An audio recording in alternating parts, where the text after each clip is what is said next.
You know, Matt, it's a bummer today's water skiers aren't featured on ESPN hot summer nights. Well, that's because cornhole and pillow fighting are apparently more entertaining. It's showtime. This is The Ski Show, the ultimate show ski podcast, and your one and only source for all things show skiing, bringing you news, knowledge, and interviews with the legends and stars of our sport. Here are your hosts, Matt Heilman and Adam Schaller.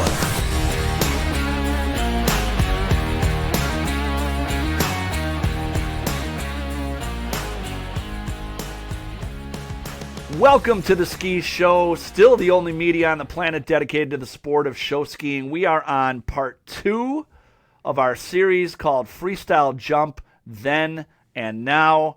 Part 1 was amazing. If you have not caught part 1 yet, please go back, listen to that first, because there's a lot of conversation in here today that will bounce off of that one. It was so fun talking to Hank Amos, Scotty Clack, and Mike Tolzman.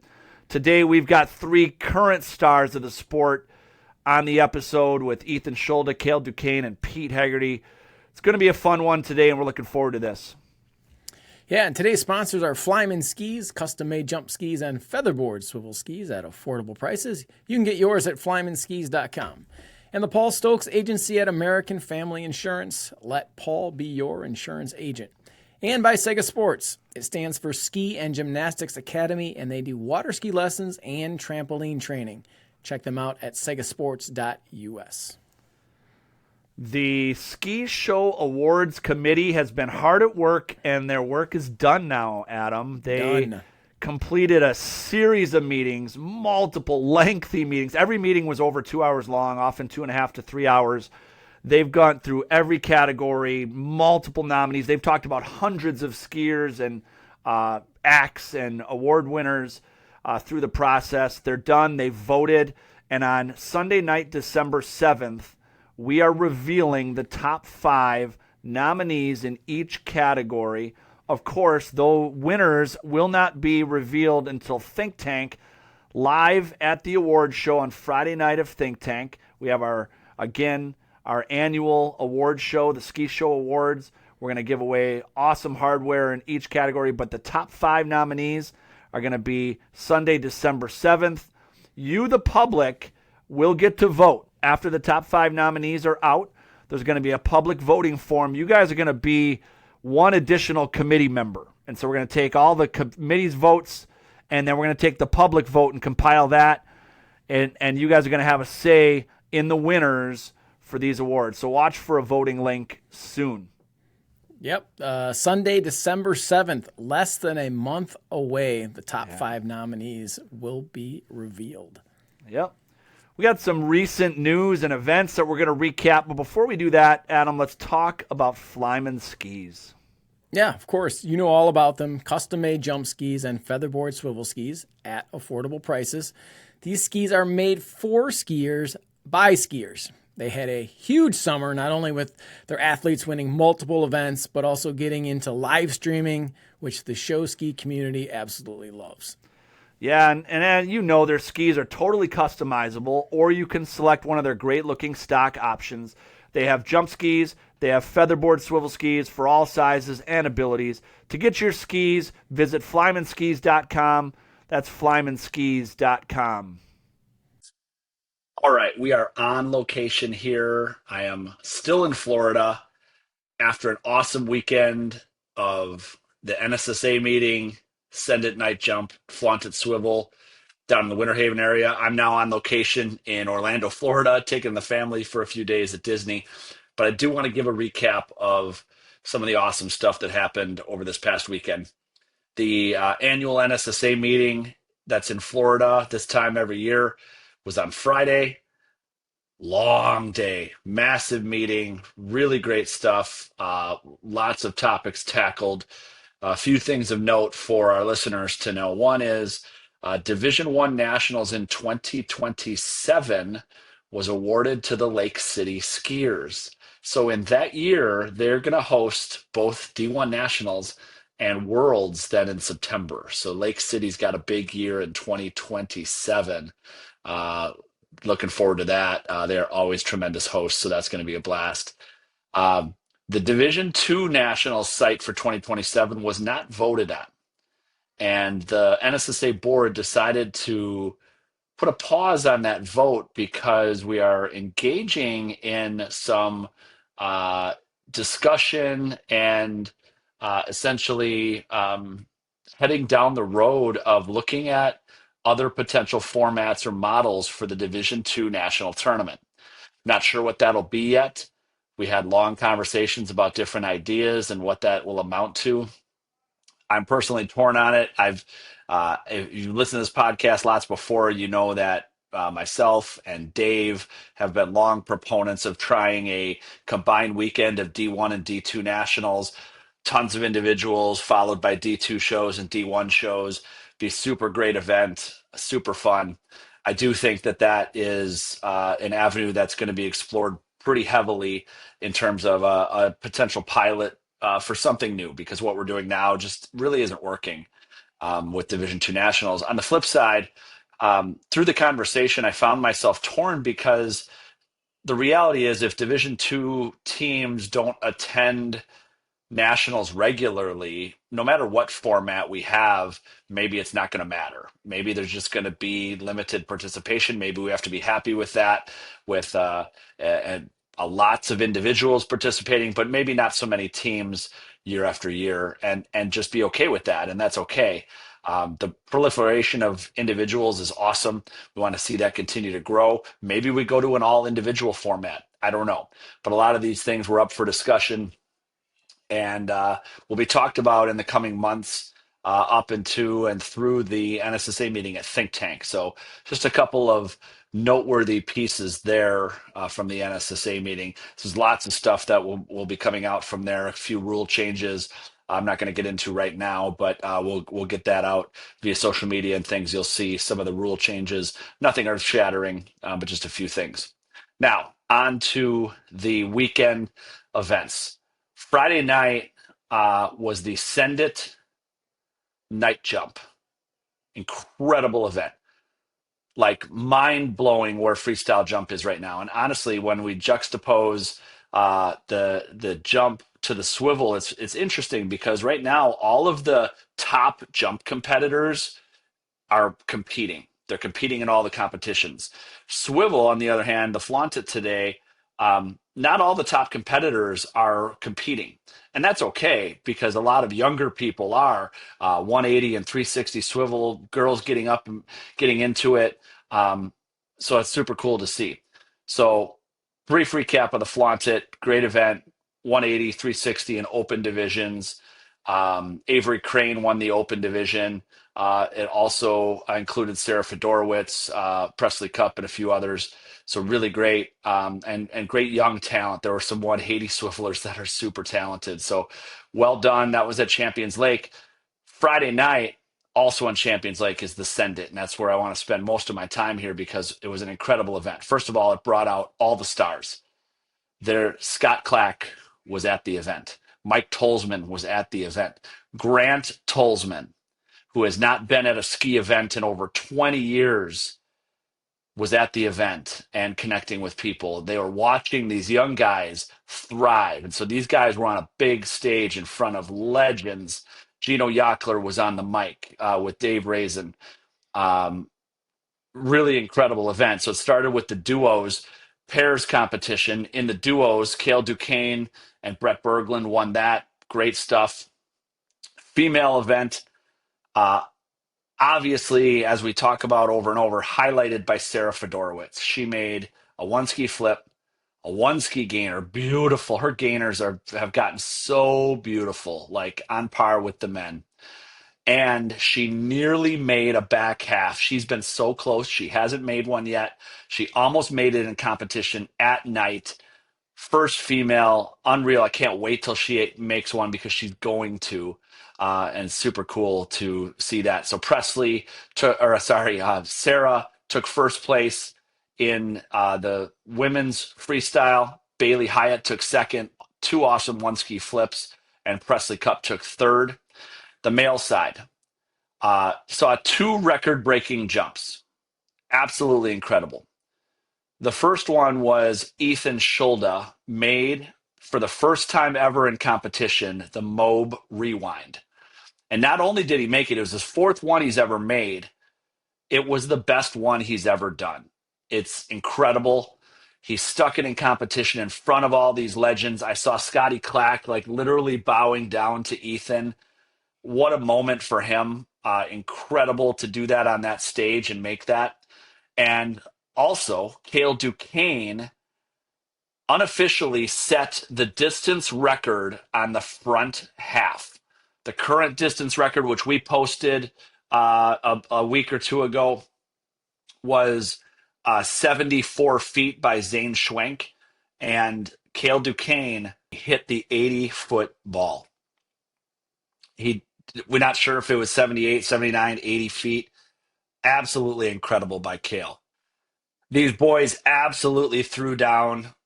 Unbelievable to see record-breaking jumps at a night jump event hosted by Haggerty's jump school. Pete Haggerty did an awesome job. They ran a phenomenal tournament, tons of sponsors. FlymanSkis did the live stream. Tons of people came out for that event. It was just an incredible jump event with record-breaking jumps. Logan Fedorowicz almost made a 720. He tried a couple of times, a one ski 720. Unbelievable. So close. Can't wait to see him make that in competition. But all in all, Freestyle Jump is crushing it. Congrats to all on an incredible weekend down in Florida. And that's your recap of the NSSA meeting, the Flaunt It Swivel Comp, and the Send It Night Jump. It's almost time for our featured guests, but we can't talk about freestyle jumping without talking about Saga Sports.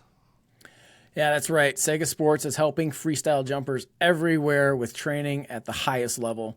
You heard Scotty Clack and Hank Amos in the last episode talk about training on a trampoline, and you can do that with Saga Sports. Work on the proper technique without all the hard crashes. Yeah, Saga can help you on land or on water, whether you want to take your freestyle jumping game to the next level or you want to train on water in nearly any show ski discipline. Saga is what you need. Find them at sagasports.us. That's sagasports.us. All right, time for our featured interview. This is part 2 of a series on freestyle jump then and now. Today we have 3 of the best freestyle jumpers in the game today. These guys can do the highest level tricks. They've won multiple events and championships, and they are helping this era of jumpers reach new heights. Let's welcome to the show Cale Duquesne, Pete Haggerty, and Ethan Schulda. Welcome, boys. gentlemen. What's going on? Hello, everyone. Guys. How's it going, guys? Good. You guys, previous episode, what did you think of Hank and Scotty and Mike? That was Pretty a fun episode listening to that, watch. huh? Oh, Yeah, for sure. just listening to the glory days is a highlight for sure. Totally. Yeah. A well-spoken crew with fun stories to listen to. Did you guys look up to them? Did you watch? I mean, do you watch all those old YouTube videos and Every single day. look up to those guys?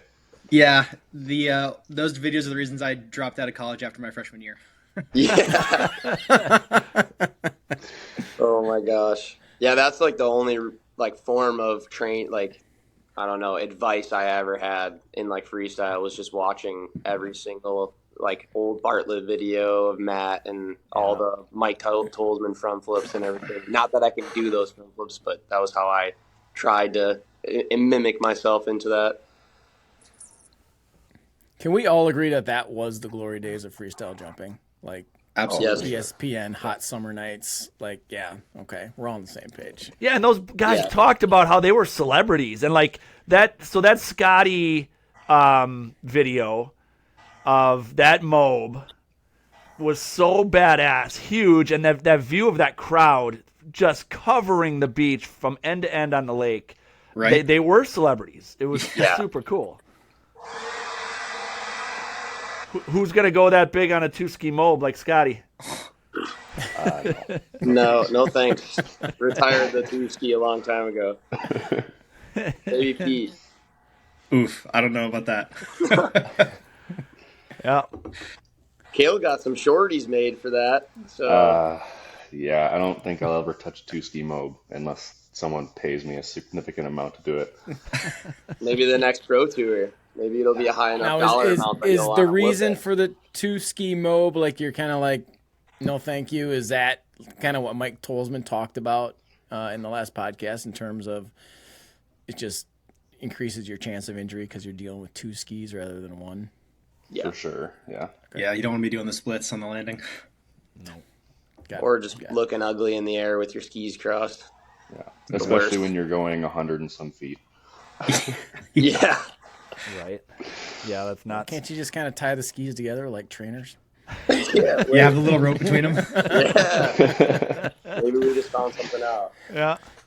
All right, boys. So, like, I want to hear from you guys when you each individually kind of started freestyle jumping, and how old were you when you learned your first invert? Ethan, let's start with you. Like, when did you start jumping? When was that first flip and gainer for you?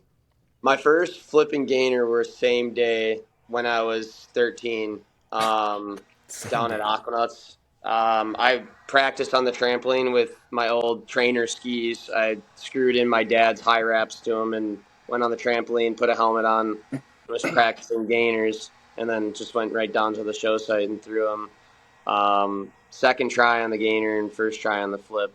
And Jesus. they were both right up the gut, and my gainers were perfectly straight back, and I never understood how I got out of that and started doing them terrible, but they were once amazing. And then like the same summer Dave Thornton hooked me up with a 1-ski at the Aquanaut site, and it wasn't a true 1-ski, but I rode it until Nick gave me my first Flyman. So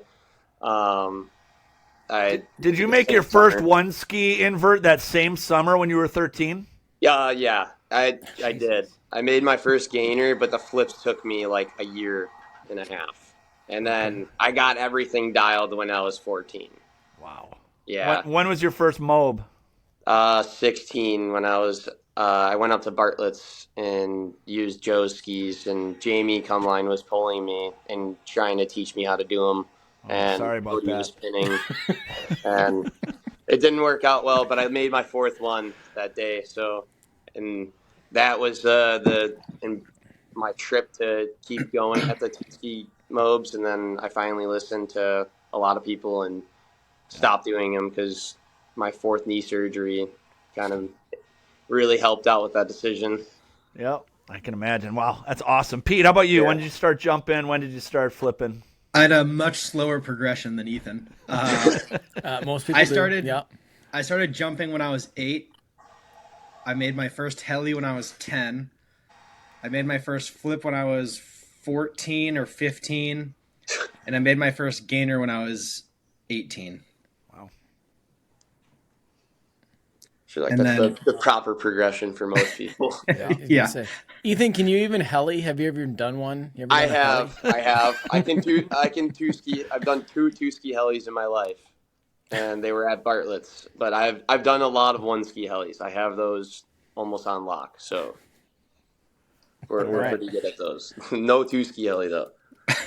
Pete, for your progression from there, did you mob next?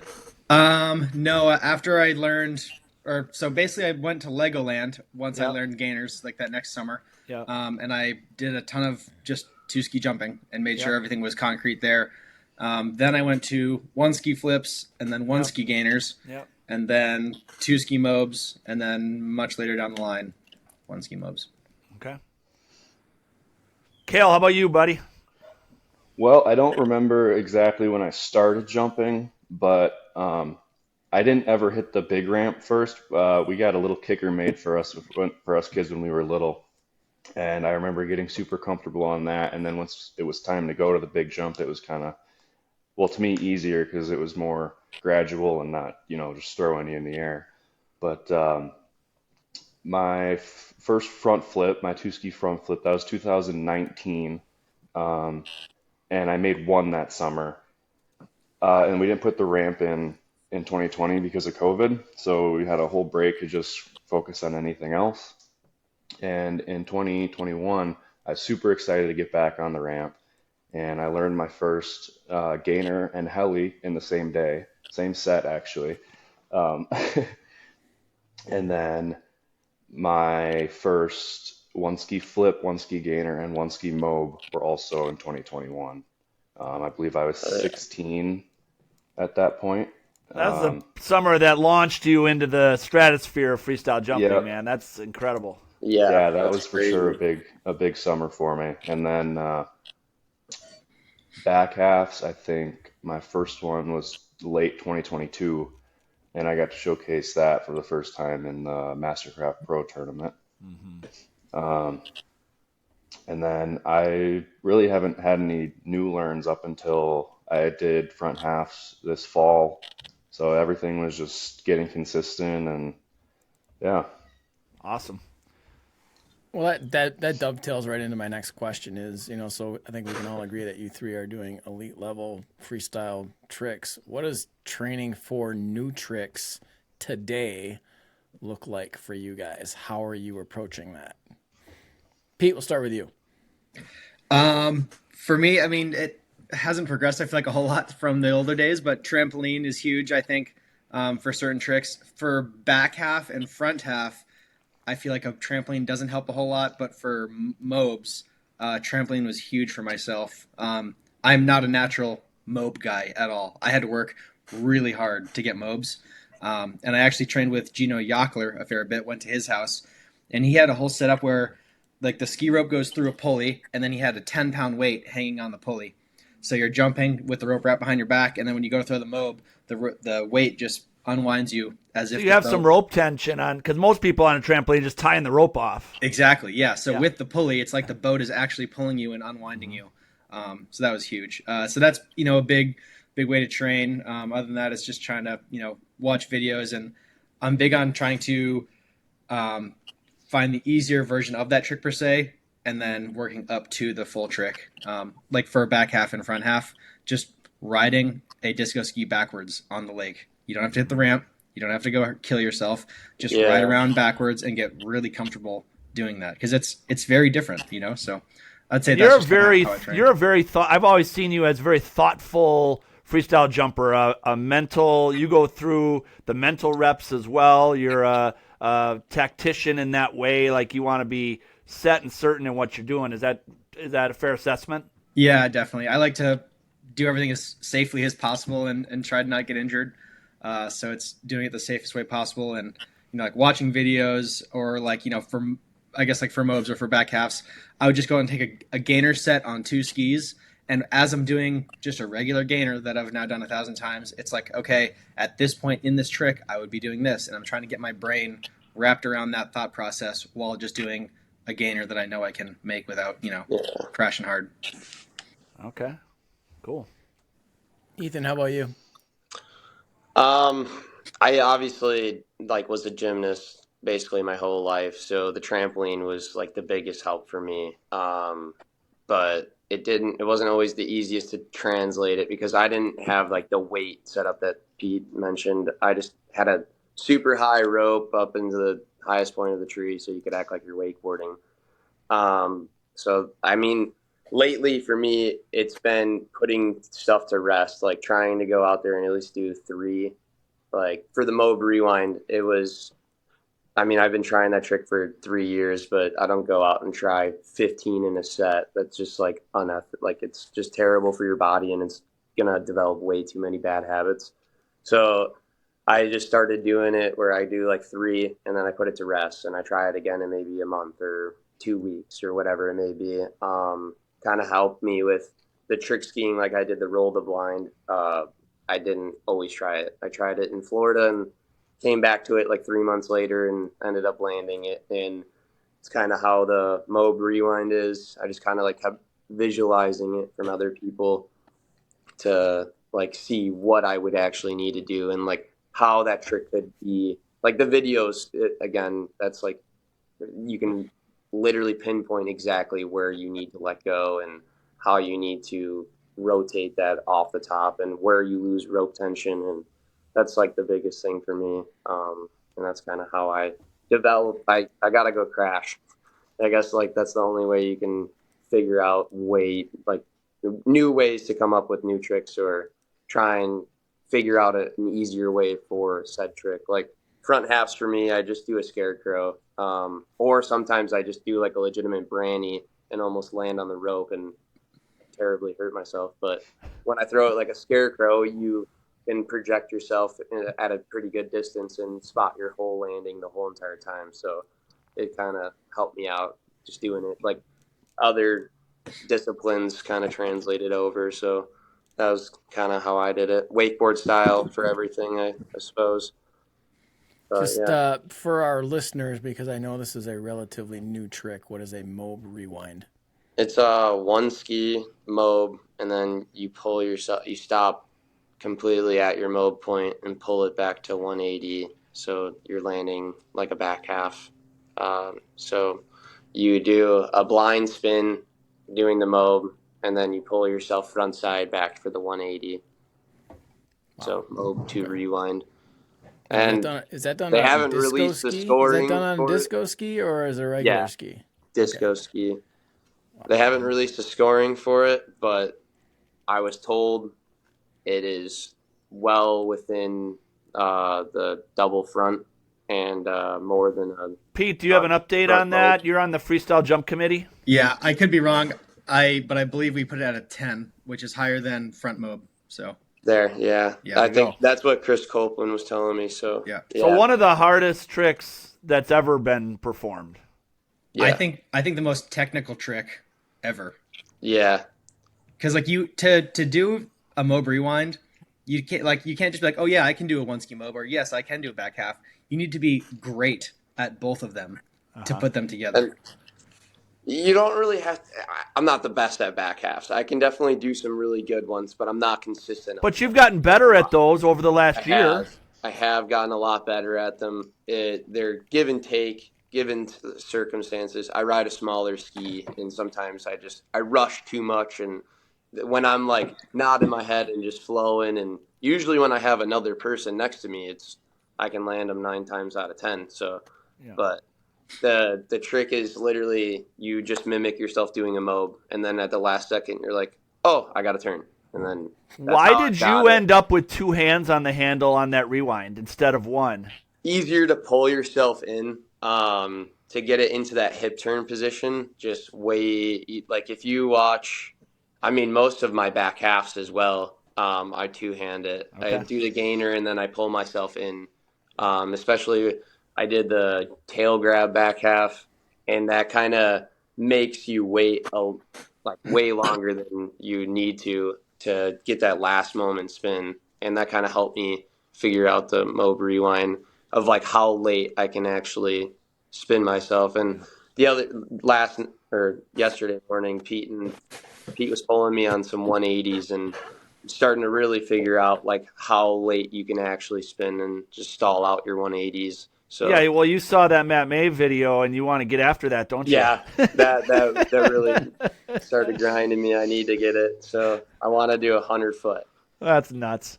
Or something like to be at least over 70 feet. I did one just a ride over with Pete one day, and it was a solid like 65-foot ride. All right, so that'll be fun. I can't wait to see that. That'll be great. Cale, how about you? How was your training for new tricks? Well, I'm also a big trampoline guy. I grew up on a trampoline. We always had one in the backyard. And I also spent a lot of time in gymnastics gym. I used to teach a class at the Y, and they let me just use the gym whenever I wanted to after class, I guess. So that helped me really develop an air sense. But yeah, I mean, I thought it was super interesting what who was it who mentioned putting yourself at the bottom of a pool and kind of working yourself through it that way. That was Scotty. Yeah. Okay. Yeah, I never ever would have thought of that. Yeah. But also, I am a big person to watch a video and then try to like replay it in my head over and over and over again, and to the point where I don't think I could hit a ramp and mess it up. And that's my way of trying to learn new tricks. You guys okay, so for our audience, and in the social media era, I think we have this 30,000 foot view. We see these videos of you guys doing badass stuff, and the perception is they're just going out and winging it and throwing stuff. But that is far from the case. I think sometimes we think that with Ethan, like you're like a cat and you could land anything, and we just think you're going out there throwing anything you want and you can make it. But the reality is, hearing you guys talk, is there's all sorts of preparation, trampoline, mental prep, talking to other people, coaches, watching video, studying video, all the mental reps that you guys go through before you do these difficult tricks. True? Fair assessment on all the things you do in advance of doing some badass stuff. Yeah. Absolutely. Yeah.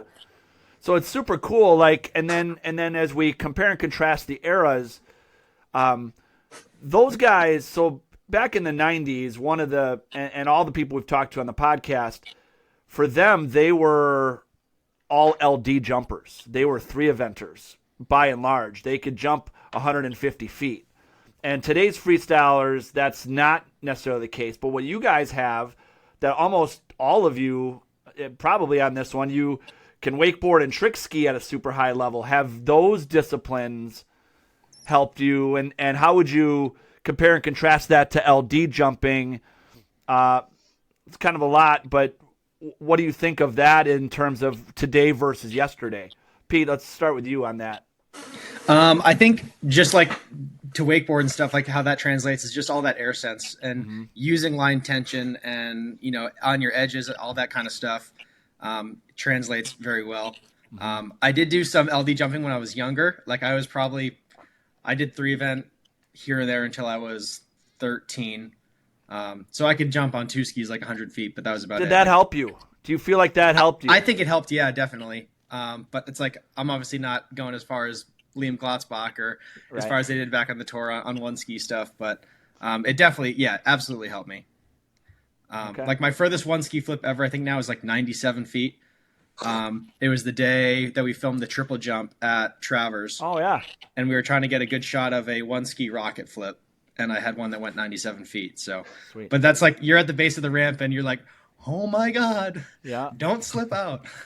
Yeah, that's what Hank said. He's like terrified cutting to the ramp. And in those days, they felt like they had to go big because if they didn't have the DOD of somebody, they had to do something bigger to try and close that scoring gap. Like, okay, he's going to do a front mob. I can't do that. I'm going to do a back mob.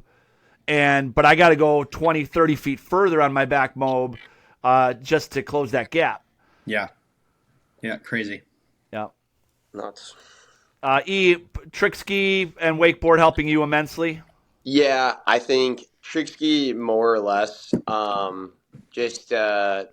And I mean, like, this goes, like, I think 3-eventers could be the best freestylers ever, and they were, obviously. Look at Cale and Ashcroft. That kid can cut at the ramp like 100 miles an hour, and it doesn't fear him at all on a disco ski, and he lands perfect. So the trick ski for me helps me with that ramp control. The edge control you learn on a trick is like dire for riding the ramp for me. And because trick skiing, you're supposed to stay on your front foot.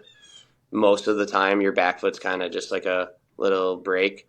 That's just like 1-skiing. You're supposed to really stay on your front foot the whole time. And same with the back, like the disco ski, front foot, back foot, you're just going to slip out. And if you have your binding cocked, you're really going to slip out for sure. So, that's the trick skiing is the biggest thing for me. Cale, is that same for you? Ethan and I are very similar in that aspect. I got good at trick skiing, and I think it very much had something to do with how quickly I learned things on the ramp, especially on 1-ski.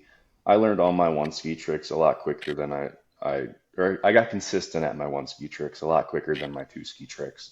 And I think it has a lot to do with trick skiing. Cool. Do you, you guys talk about training for new tricks. Do you guys work with anybody? I mean, do you have coaches, or is YouTube your coach? Are you sitting in the cattails recording each other on new tricks like Dave Reinhardt was? Like, I mean, I think, Ethan, you like, the mentioned third your option. elite level coach of Jamie Cumline. I mean, I don't know if Jamie's still coaching today for freestyle. That was the first and last time he ever coached me. So I'd let him coach me barefooting, but Yeah. not on the jump. No, yeah. Do you guys work with anybody?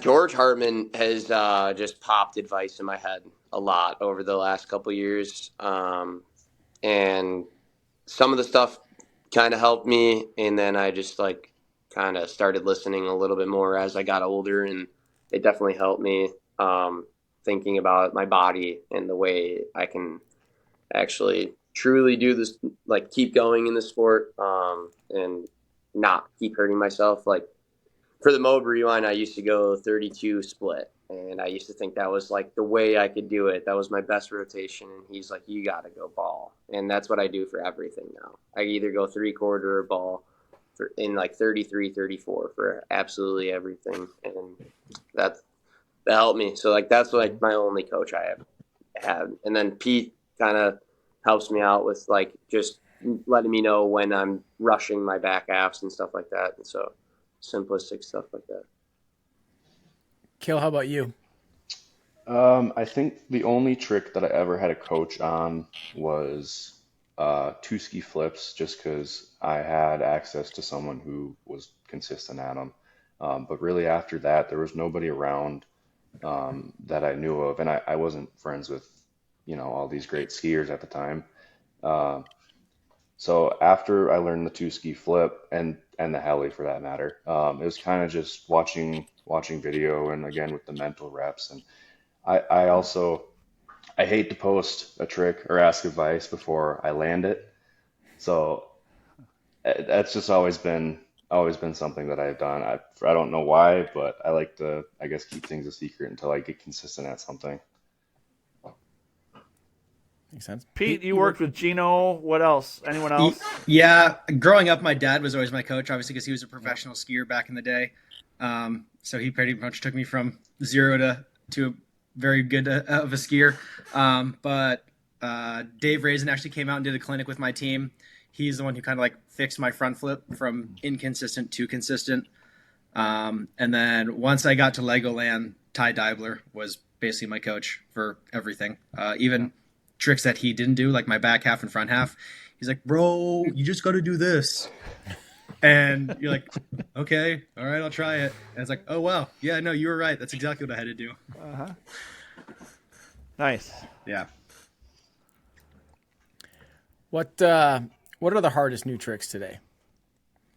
We could talk Mob Rewind. What else is like what's on the docket? What are the hardest new tricks today?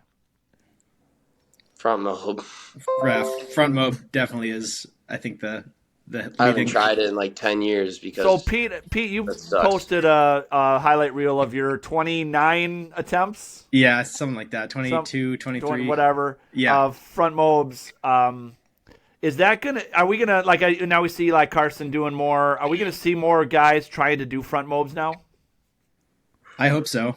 I think we got to keep bumping up DODs on tricks that have not been done. Then it speaks for how hard they are. That's why they haven't been done. So the more you bump up the DOD, the more people are going to keep doing it and trying it, Like Cale says he won't post anything until it's consistent. Cale, are you secretly making front mobs that nobody knows about? Here and there, but no, I'm not attempting any. Nor is it in my. No, I'm not trying any as of right now.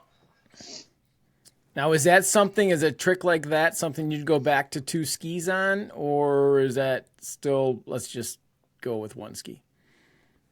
I don't know that I'll ever put two skis on and learn a trick ever again. I would do it on like aerials to get the motion of the trick or something, like maybe some 58s or something like that, just to go and hurt myself real quick, like get the pain out, and then, all right, I'll throw the one ski on and huck it a few times. But I've never tried it on one. I've only tried it on two, and the crashes hurt really bad.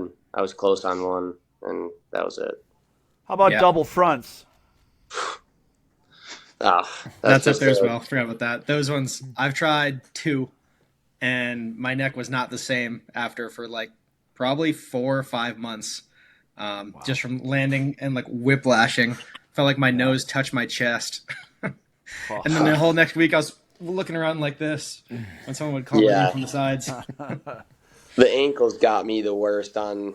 I probably tried them for like 3 years, and just landing on my tails every single time and just hyperextending my ankles in my Wileys was the worst pain for me, and blowing out wetsuits like nonstop. So we're going to get more into some of the tricks and some of the stuff you guys are doing today. Adam, I want to first talk about Paul Stokes and the American Family Insurance Agency. Yeah, Paul's a fantastic insurance agent with American Family Insurance, and you should definitely check him out. Paul's tagline is "Get stoked, stay stoked," and with Paul, you're going to get great service. That's right. He's backed by one of the best in American Family Insurance. They can cover all your needs and provide you with service at a high level. Paul's been helping show skiers and water skiers with their insurance needs for many years. Contact the Paul Stokes Agency at American Family Insurance today and get that quote, save money on your insurance. Get stoked and stay stoked with Paul Stokes and American Family. All right, so like we're talking about, some of the next tricks, front mobs. I don't know if anyone's going to really get after double fronts, maybe. In this current era, we're seeing a strong proliferation right now of back landing. More guys doing back halves, more doing front halves.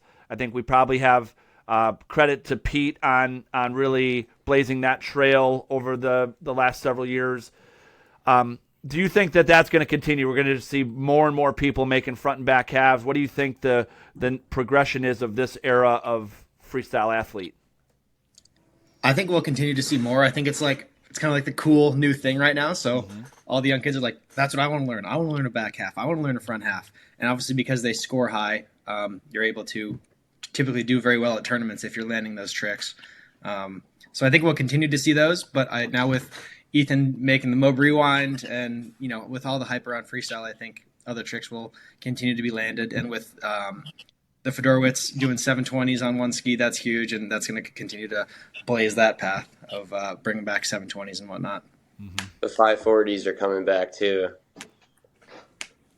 So, yeah, I think the back landings are going to be the biggest thing. Mm-hmm. Yeah, it's funny because like 540s back in the back when you're talking 80s 90s, were they doing them back then? Oh yeah. They were doing some, and like when Liam was on Mad City, I pulled him on several sets when he used to do more on his wake skis. He was doing 2-ski, front halves and 540s, and working on some of that stuff. So that'll be interesting. And what I think it's funny, like freestyle went in his dark ages after the tour died in the mid 90s, and for 15 years, almost 20, like obviously people were still freestyling, but the companies weren't even making disco skis. Like if you saw an old Connolly disco ski, some of you all had your own homemade disco skis. And now those are being made more readily available by the companies because of what the athletes are doing now. But for so long, it was like nobody was even attempting back half, front half, back landing tricks for a long time.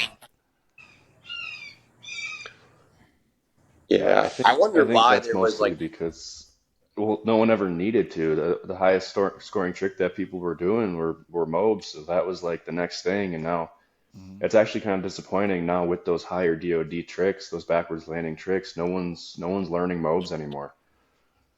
Yeah, that is sad. That is the sad thing about it. That is interesting. So let's talk about that. Let's dig in on that a little bit, because when we talk to Hank and Scott and Mike, like the progression for all of them was almost identical, right? It was 2-ski flip, 2-ski gainer, 1-ski flip, 1-ski gainer, 2-ski 720, 1-ski 720, 2-ski mob, 1-ski mob. Like that was sort of their progression as athletes. And then the back landing stuff came in after mobs. Do you see that happening differently now? So many, like to Cale's point, so many guys are going to dive into back landings that we're not even going to see mobs anymore. That's going to go out of style. Pete? Yeah, I think it's too bad. I think the reason that the back landing tricks are so popular is obviously one, because of their score, but two, because they're less scary mentally to do than a mob. because you're only turning 180. You're not Yeah. having to do all this other crazy stuff in the air. Like for myself, I'm naturally not a mob guy, so it's much easier for myself to go out and mentally do a back half or front half. And I think the beauty's in the eye of the beholder for what's harder. Like I personally think that a mob is slightly harder than a back half, but Cale and Ethan probably think that a back half is slightly harder than a mob. So it's just kind of whatever basket you're putting your eggs in is where you're going to see the most return. I think for learning that trick, I think everyone would rather, if you did the progression of like riding around the lake backwards and everything, and you learned how to do TikToks and all that, then back halves are going to be a breeze for you, because wrapping and riding the ramp wrapped on one ski is just going to be the scariest thing ever, unless you're good at riding the ramp and you can do helis already. But no one's going to just go and whip their head over their shoulder and drop the braid and just expect everything to be all right, rather than just throwing a gainer and turning your head just a little bit. So Yeah, I think that it's I'll go ahead. It's fascinating. Like, and now you guys got me thinking. I think about my own kid, Jack, and he's probably not going to like that I'm going to talk about him here, but he is great at one ski flips. He's got a little mental block about gainers. Like, he's made plenty of two ski gainers, but he doesn't love them. And he's working now on front halves before he's doing one and two ski gainers. And so, like, he's not alone in that. There's a lot of athletes today trying back landing stuff before some of the other stuff. Because for him, one ski front is his bread and butter. And so he's riding down a disco and he's jumping the wake, landing backwards, riding up and down the lake backwards, like Pete talked about, and then throwing some front halves before he's even getting into gainers. So it's interesting. Do you see that happening, and do we think that might be an unforeseen problem down the road as freestyle progresses? 100%. Yeah, I've seen that more and more now. And honestly, I think the only guys that are learning mobs now instead of, back and front halves are left foot forward jumpers. Yeah. Yeah. I also think that it's just, if you, like, for Eli, not to call out Eli Carson, but he knew that his mobs got inconsistent, so him and his brothers jumped on the front half, and then they got those down. And now, like, him and Ty basically have the front half completely locked, because they knew that would obviously outscore the mob every single time, and they just knew that it was harder to try and learn a wrapped trick. Like Pete did. Pete had the mobs, but his front half scored more and it was prettier. So you just throw that and you can win right there. So yeah, I think that was like the steady progression of like the back landing tricks was to get podiums. And I mean, obviously the mobs were the cap for however long, even two ski. And then Garrett Boulay came out with the prettiest one ski mob, and then everyone tried to keep perfecting it like him. And then Pete came back with and Dan Olson, like Pete and Dan Olson were the first two people to kind of bring back the back landing stuff. And I think that was for the podiums. I mean, not to like call it out like that. I mean, that's the best reasoning for it. So yeah, I think with people really striving for the back landing tricks and not maybe working through mobs, or like you're saying, it could lead to more of a vanilla tournament. If you're a spectator, you're just going to see the same two tricks from every competitor, which is too bad. But yeah, do we think so? Now my brain's going like kind of comparing eras and listening to you guys talk. Getting podiums with back landing, but there's been plenty of cases recently where a front half, even though it's the highest DOD, hasn't won a tournament. But the problem is today, by and large, everybody's jumping similar distances, right? Yes. We haven't pushed the envelope to the 100-foot mobs and that they were back in the 90s. Hank Amos used to, he said if he could crank up a 110-foot one-ski mob, that would potentially score at least near a front half or a front mob, because he'd crank up the distance. Do we see that as an element that is maybe lacking today but could be?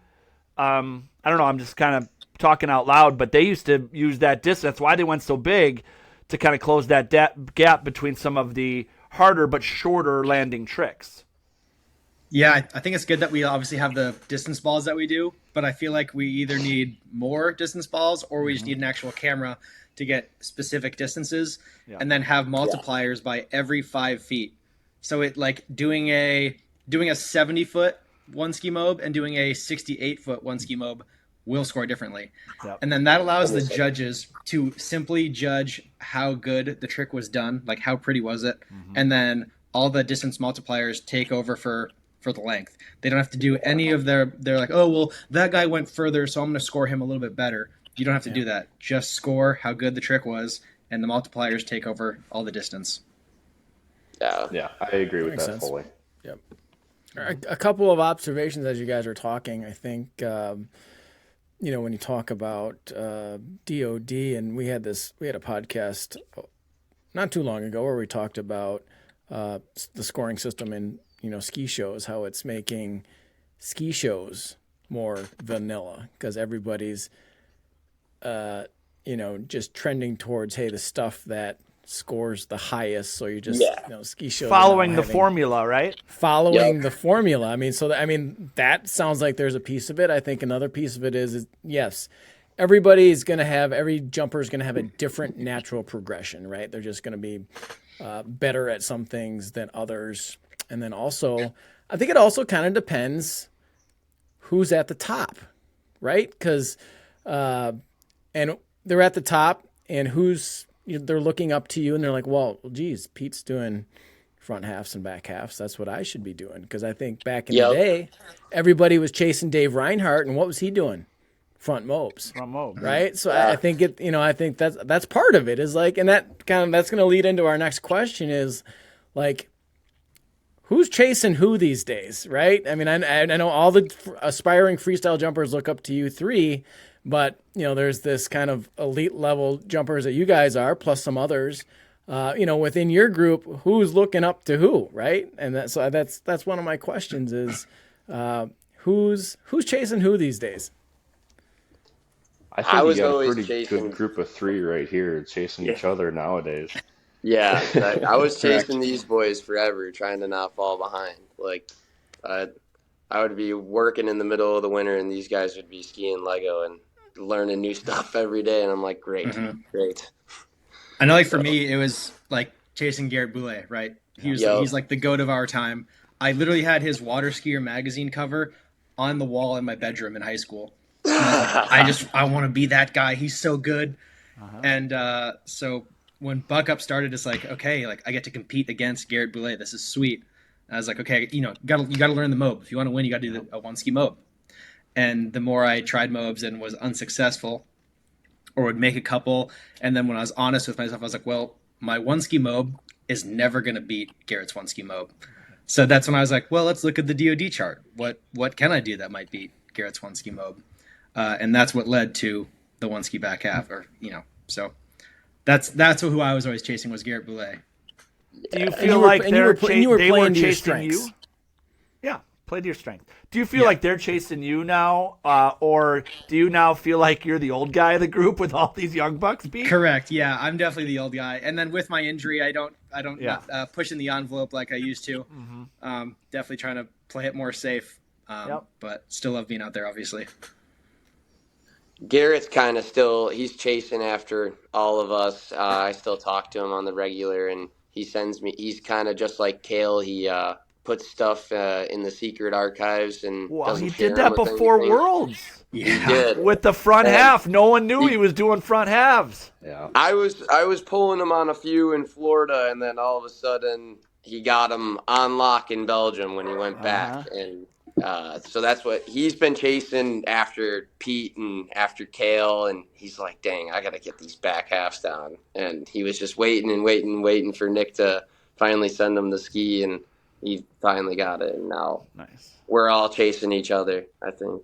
Do you guys think the Buck Up tour has helped with the growth of freestyle? And do you believe that the tour or some iteration of it will continue? And what's the next steps in terms of keeping freestyle going at a competitive level? I think the Buck Up tour is great right now, with especially with those bigger cash prizes. It's definitely pushing jumpers to, go that extra mile and get these bigger tricks down and go further. Like, I think it's helping tremendously. The social media of it is just also a huge thing, and just like the showcase of all the sponsors and everything. I think that the cash prizes will eventually start to get bigger like they were back in the 80s and 90s, and maybe we'll start to see some, like, maybe boat sponsorships or whatnot. Having it at Jack Travers be the last location, that was a very big showcase for the freestyle sport to kind of get entered in again. So I think the tour's a huge, or like the reason that freestyle is so big right now. I learned any of the tricks I learned without the tour. Like, there's no reason to, I guess, if that might sound bad, but there really wasn't a reason. It's just, why am I going to go beat myself up so I can maybe win a tournament that I don't win any money at? I actually pay to go to the tournament and then get a you get a fun sweet little follow plaque. jacket though. Yeah, correct. So that's like the driving force of freestyle right now, I think, is the tour. And the fact that they do have these awesome cash prizes now, that's great. And I think, the more, if they continue to just host these big events, even if it's, 3 or 4 a year, that will continue to grow the sport and keep us going in the right direction. Agreed. Let's talk a little bit about sponsors, because in the last podcast, these guys were talking about boat deals, getting flights paid for to tournaments, wetsuits, Oakleys, monthly stipends. Obviously, I don't think we're there on any of that. Will it get there? Do you guys have sponsors of some sort? Interested to kind of compare today to, back in the 80s, 90s. Yeah, I don't know if maybe we'll get back to there like it was in the 80s and 90s. I hope we do. That'd be great. I think we will. Yeah. I'm sponsored by Legacy Skis, so I have all my skis are given to myself, which is incredible. I'm super thankful for that. And then in 2023, Stars of Florida sponsored me with basically all of my flights to all the tour stops. So that was kind of where I've gone through for sponsorships. That's been huge. Cale, Ethan, what do you guys got going on? Yeah, I'm sponsored by Waters Wetsuits. That's my newest sponsorship. They're in the 3 event and barefoot scene. So they hooked me up with 2 brand new vests, a brand new wetsuit, and some turbos, and they make board shorts and stuff.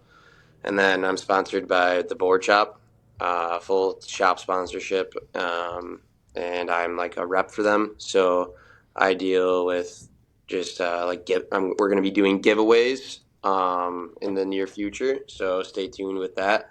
And then FlymanSkis, Whip Energy pouches, and I'm just trying to keep sourcing out to other companies to. Ethan, a lot of yours is a lot of yours coming from your social media, and pumping out all the things that you're doing. You're getting a lot of brand deals through your socials. Yep. A lot of it is basically through my social media. Yeah. That is basically it. Waters Wetsuits came from Freestyle, so that was they were at Buck Up, the last Pro Tour stop, and that's kind of how I got introduced with them. But basically just my social media, and mainly it's just shoe skiing. It's not even jumping or anything. It's just shoe skiing. So kind of oddly enough, trick skiing and shoe skiing is what gets all the views, and gets sponsorships, and I don't complain about it. I'm very thankful for all my sponsors, and they help me out. Cale, you're sponsored by Flyman. Have you dipped your toe in the waters of any other sponsors? Very, very, very thankful to be sponsored by Flyman. They've been absolutely great to me. But then also I have a couple sponsorships just within, the Crivets area where I live. And they help me out with my travel, my food, like all of that when it comes to like from when I leave the house to when I get back. And then also this last month and a half, I was recently sponsored by a hockey team, which was not on my bingo card, but I mean, they helped me out tremendously as well. So that's pretty cool. But yes, very, very. Oh, and the board shop, also sponsored by the board shop. Very, very thankful for all of my sponsors. Yeah, maybe don't, someday we'll don't- get back to that. Don't The discount 90s. Cale's food sponsorship because I've seen this kid eat Yes. in Australia. That's a It's unbelievable. big sponsorship. Yeah.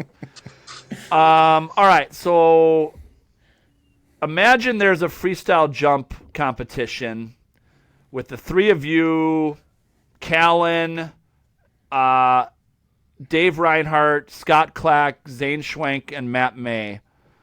How does that contest end up? How does that freestyle comp end up? I'd put myself bottom 3. Yeah, like legit.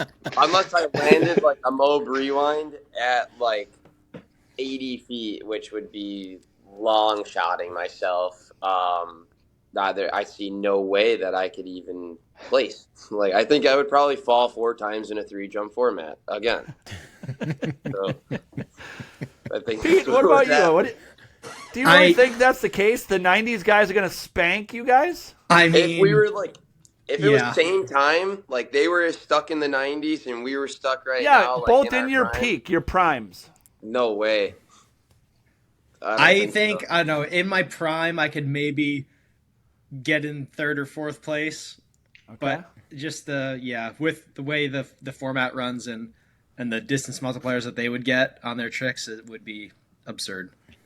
Yeah. So is that Yeah, really the they- differentiator between then and now is the distance? Still that. We max talked float- about that for years and years and years, right? Is that still the thing?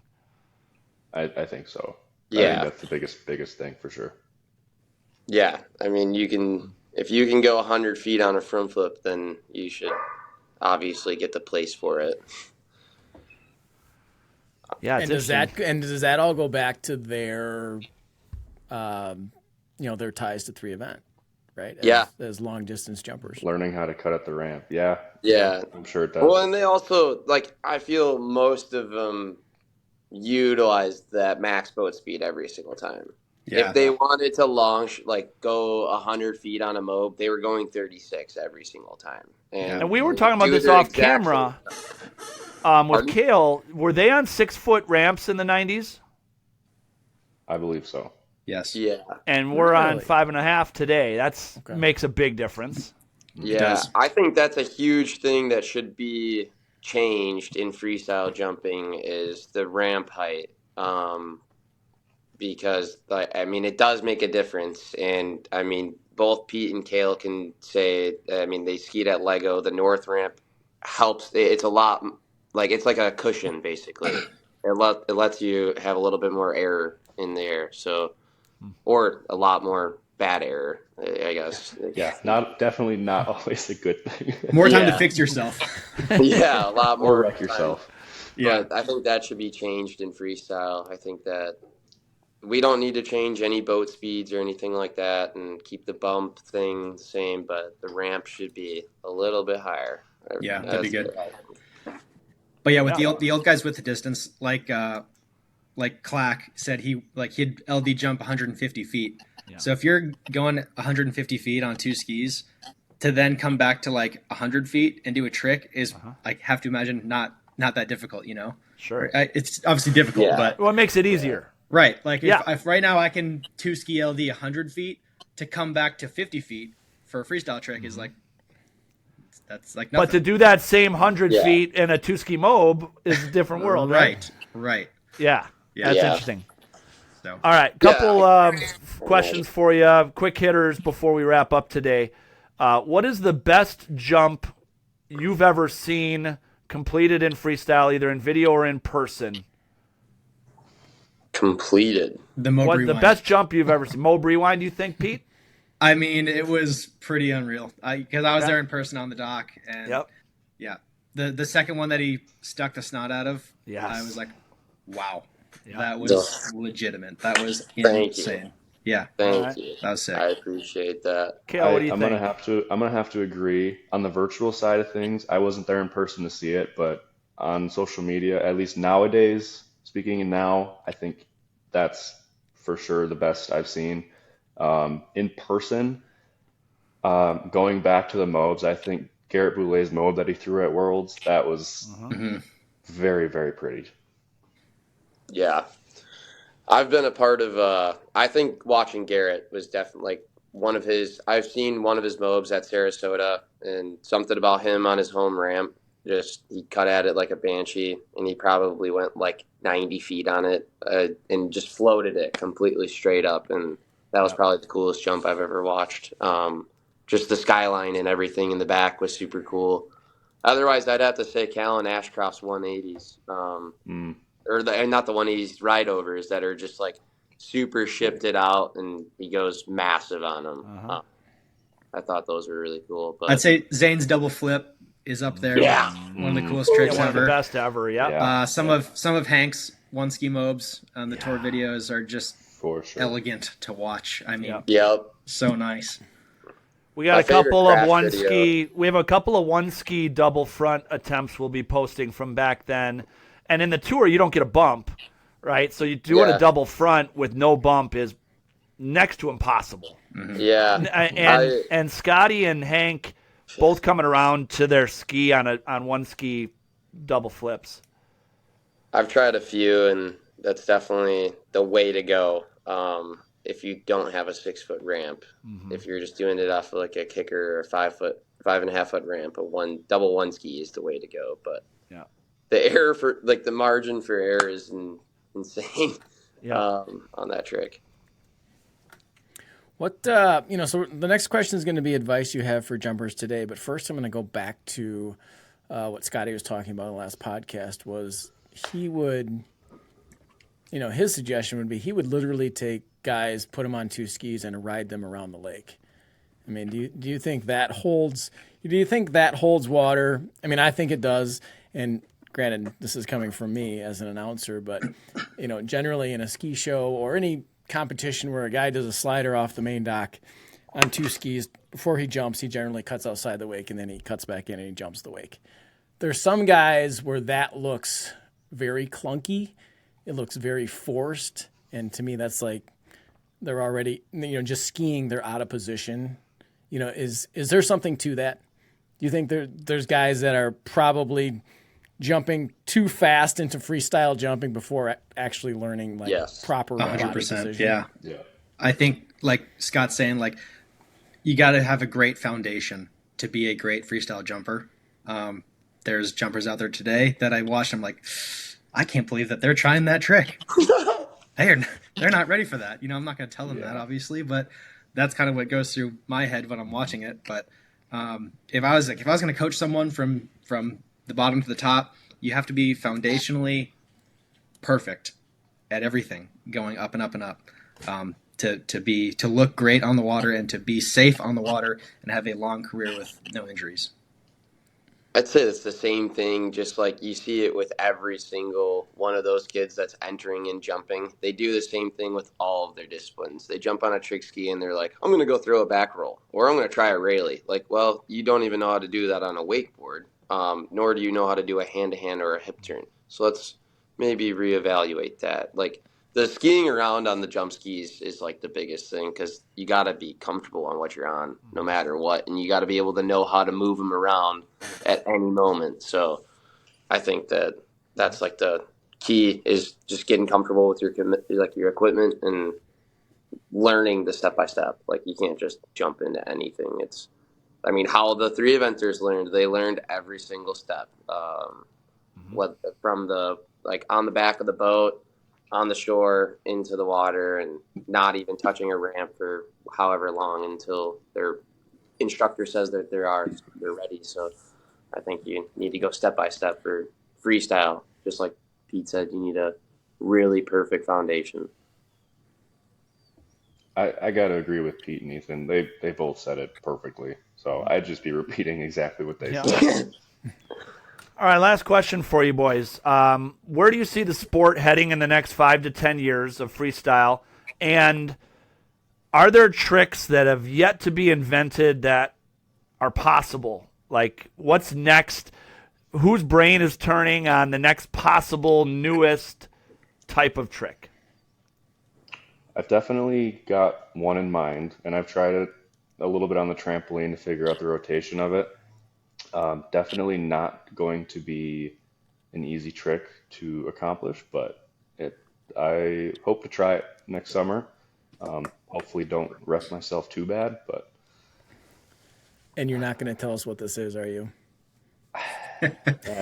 Yeah, what the hell? I'll tell you. Osmosis? Yeah, let's hear it. So it's essentially a reverse wrap, one ski front 540 with a backwards landing. Yeah, nice. So you wrap like a twisted sister, complete the mob, open to the boat, and just continue and land with that open to the boat 180. Godspeed. Yeah. No, I've tried on the trampoline a few times. I've had some really, really bad attempts, and I've had some like, okay, this can be done. But definitely a lot more work needs to get put into that before I even think about trying it off of a ramp. Huh. Cool. Pete, Ethan, what else is possible, and where's the sport headed? I tried a handle pass mob a week ago, and it ended up just being a blind back half. I missed the handle. Maybe it could be done. I don't know. I talked to Matt May about all my ideas back in the day, and like the mob rewind, he texted me right after and was like, "You finally did it, sweet." Yeah. And he's like, "Now the handle pass," and I was like, "Tried it, didn't really work out that well." So that sounds scary. I don't know. I always dreamt of the osmosis mob. I used to do it on the trampoline like every day. Just drop the handle and throw a mob. I had it on lock from when I was like 8 until I was 16, and then I don't know, I lost it. And I've been trying to visualize it again, and I don't think it'll ever be done. So and grab the handle again? Yeah. So Jesus. I used to do it on a wakeboard. I used to do osmosis 5s, and like I used to do osmosis mobs. I had a few of them. Just handle pass mob, and I just drop it instead of handle passing it, and just finish the rotation, and it'd be right there. Wow. I thought about it on the jump. I think it'd need to be done like inside split, and you'd have to have the best pinner watching because, I mean, I can only imagine you'd smoke your arm right through the rope or something. Yeah. Wow. I haven't thought of anything else. Maybe I tried like shifty 180s. I don't really know if that's like a new thing, but yeah, no, cool, not really. Cool stuff. Yeah, Pete, let's wrap up with you here. What's possible? You're fascinated hearing these tricks. Where's the sport headed? I think it's headed in a great direction. You know, as long as the tour keeps going and there's still big money prizes to win, then you're going to continue to see guys push the sport and want to get better, you know. But for tricks to be landed, I mean, I think the book is kind of endless. And if we were able to move the ramp up to 6 feet, I think that opens a lot more opportunities. Yeah. There's been like a handle pass front mob that I've always wanted to try. I never really have. I tried it once, slipped out, and so I never committed to it. But basically, you throw a big front half, and you just handle pass for the last 180. So it's basically a crow mob. But I can see that. And I like that because if you do slip out or it's not perfect off the top, then you can just do a front half and you don't get worked. Yeah. Right? Or you land at your back and tip it in or tail it in. Right. So I would want to do it probably on a disco ski. Yeah. So you can land backwards, or if it's like, okay, that was perfect. I'm at a good point right now, you know, halfway through my front half, bring the handle in, handle pass. So I know there's so many tricks out there that could be done. Yeah. And I don't think that would be a necessarily far trick. I think it'd be a shorter one, which obviously is not as fun to watch, especially as the guys said. But it's easier on the body and being able to still push the sport and take care of your body a little bit. Yep. Yeah. Awesome. You guys, this was freaking great. You guys are all superstars. Love listening to you guys talk about your craft and how thoughtful you are and where the sport's headed. Thanks for all you're doing for the sport of freestyle, for the sport of show skiing, and thanks for being on the show today. Yeah, thanks for having us. Thank you. Yeah, thanks for everything that you guys do for us. Yeah, for real. Yeah, thanks, man. We'll see keep the hype of show skiing going year round. We're trying. Rock and roll. Awesome. That was awesome. Those boys are great, pushing the sport. They recognize how awesome the 90s was and love listening to what's possible and all the things that they're doing, and those guys are great. Yeah, when they were talking about what's possible, I really had a hard time following what they were talking about. Like that, it's that complicated. I mean, they all knew what they were talking about and what each other was talking about. Man, like, holy smokes! Yeah, it's awesome. But it does, again, this same message from the last podcast and this podcast is, and so this is a message to all of you freestyle jumpers and aspiring freestyle jumpers. You got to have the foundation first. And, so Cale, Ethan, they're not just out there whipping things and making it. And please recognize that, Ethan is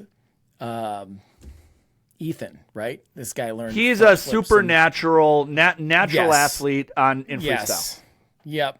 He's an anomaly, right? He learns gainers and front flips on the same day in the first couple of tries. He's got that natural air sense. Most of us do not have that. So you just have to be very thoughtful in the process that you go through to learn how to do these things.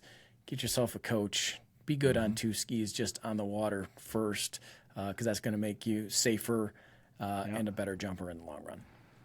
And even these guys like Ethan, as natural as he is, he still goes through a process of learning and trampoline and mental reps. Like, these guys, it's great stuff. So awesome. Thank you to those guys for being on the show today.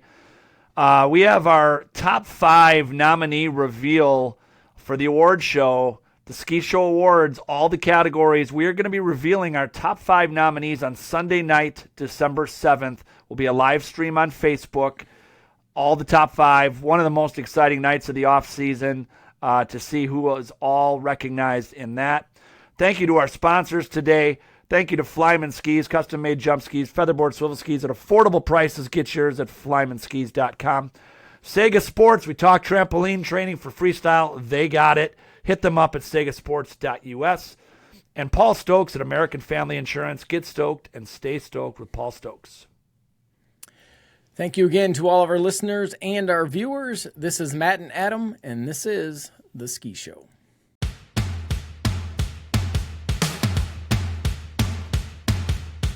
Thank you for listening to The Ski Show, the ultimate show ski podcast with Matt and Adam.